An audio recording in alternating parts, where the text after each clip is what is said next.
17वें over में धोनी का वो एक फैसला और पलट गया पूरा मैच। जी हाँ दोस्तों, गुजरात के खिलाफ हारे हुए मैच को जीतकर धोनी ने एक बार फिर अपनी टीम को फाइनल में पहुंचा दिया है। हालांकि फाइनल में पहुंचना इतना आसान नहीं था। हार्दिक की गुजरात ने भी फाइनल में जाने के लिए अपनी पूरी ताकत लगा दी थी। यहाँ तक कि अंतिम ओवर तक राशिद खान ने भी मुंबई वाला चमत्कार करके जैसे तैसे गुजरात को फाइनल में पहुंचाने की पूरी कोशिश करी, लेकिन धोनी के आगे वे भी मात खा गए। जी हाँ, आपको बताएंगे आखिर कैसे एक हारे हुए मैच को धोनी के एक फैसले ने पलट दिया और गुजरात की टीम जीता हुआ मैच हार गई। बताएंगे इस रोमांचक मुकाबले की पूरी हाईलाइट वीडियो, लेकिन उससे पहले कमेंट करके बताएं क्या धोनी इस बार चेन्नई को ट्रॉफी दिला पाएंगे।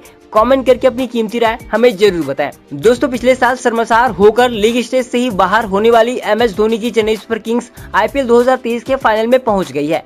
धोनी ने एक बार फिर दिखा दिया कि वो वापसी करने में कितने माहिर हैं। भले ही पिछले सीजन चेन्नई सुपर किंग्स सबसे लास्ट स्थान पर रही थी, मगर वो पिछले साल की बात थी और ये इस साल की बात है। जी हाँ, पिछले सीजन की चैंपियन गुजरात टाइटंस को पहले क्वालिफायर में चेन्नई ने 15 रन से हरा दिया। इसके साथ चेन्नई ने 10वीं बार फाइनल में जगह बना दी है। इतना ही नहीं, चेन्नई ने हार्दिक पांड्या की गुजरात को पहली बार IPL में भी हरा दिया है। दोस्तों, चेन्नई ने पॉइंट टेबल में दूसरे स्थान पर रहकर प्ले ऑफ के लिए क्वालिफाई किया था, जबकि पांड्या की गुजरात ने टॉप पर रहते हुए प्ले ऑफ में एंट्री की थी, मगर क्वालिफायर में धोनी भारी पड़ गए। दोस्तों, जहां टॉस हारकर चेन्नई पहले बल्लेबाजी करने उतरी और 20 ओवर में 7 विकेट पर 172 रन बनाए। ऋतुराज गायकवाड़ ने 44 गेंदों पर सबसे ज्यादा 60 रन बनाए। वही ड्वेन कानवे ने 34 गेंदों पर 40 रन बनाए। गायकवाड़ और कानवे ने मिलकर चेन्नई को बेहतरीन शुरुआत दिलाई। दोनों के बीच 87 रन की साझेदारी हुई, मगर 10वें ओवर में मोहित शर्मा ने गायकवाड़ को आउट करके इस साझेदारी को तोड़ दिया। इसके बाद तो चेन्नई की रफ्तार भी धीमी पड़ गई। अजिंक्य रहाणे और अंबाती रायडू दोनों ने 17-17 रन और रविंद्र जडेजा ने 16 गेंदों पर 22 रन ठोके। हालांकि इसके बावजूद लगा रन थोड़े कम बने हैं, लेकिन चेन्नई के गेंदबाजों ने कमाल कर दिया। जी हाँ, लक्ष्य का पीछा करते हुए गुजरात की शुरुआत बेहद खराब रही। धोनी के बिछाए शतरंज के साये में चेन्नई के गेंदबाजों ने शुरुआत से ही शानदार गेंदबाजी करके गुजरात टीम की हवा निकाल दी।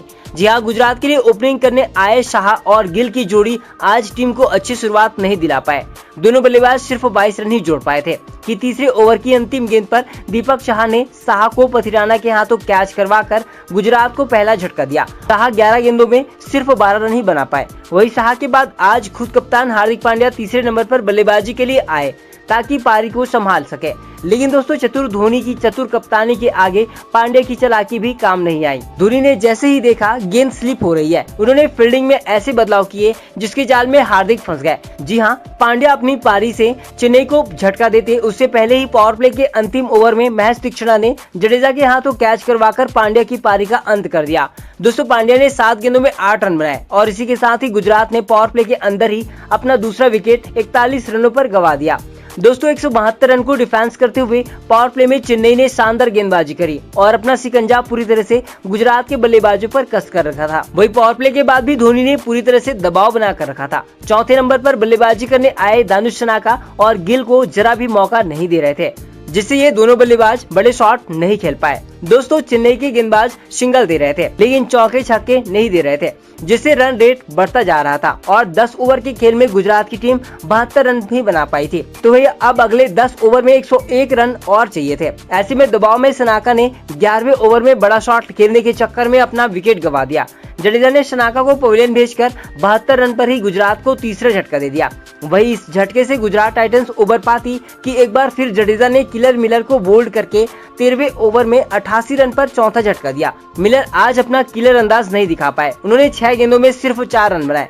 दोस्तों, लक्ष्य का पीछा करते हुए आज गुजरात की पारी पूरी तरह से लड़खड़ा गई थी। वही उसे सबसे बड़ा झटका 14वें ओवर की पहली गेंद पर लगा, जब दीपक चाहर ने इनफॉर्म बल्लेबाज शुभमन गिल को बाउंड्री किनारे कैच करवाकर इस मैच को पूरी तरह से चेन्नई के पाले में डाल दिया।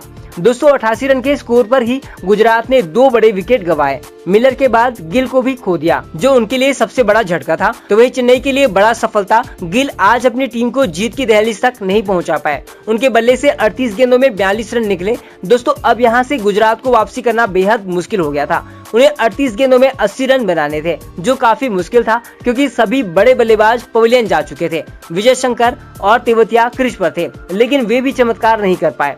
राहुल तेवतिया जो चमत्कार करने के लिए जाने जाते हैं, लेकिन आज उनका कोई भी चमत्कार धोनी के आगे काम नहीं आया। धोनी ने महेश तीक्ष्णा को लेकर आए और तेवतिया ने तीक्ष्णा की गेंद को समझ पाते उससे पहले गेंद उनका स्टंप उखाड़ कर ले गई थी। हालांकि चेन्नई की धड़कनें तो तेवतिया के जाने के बाद शुरू हुई, जब विजय शंकर और राशिद खान ने आते ही हमला बोल दिया।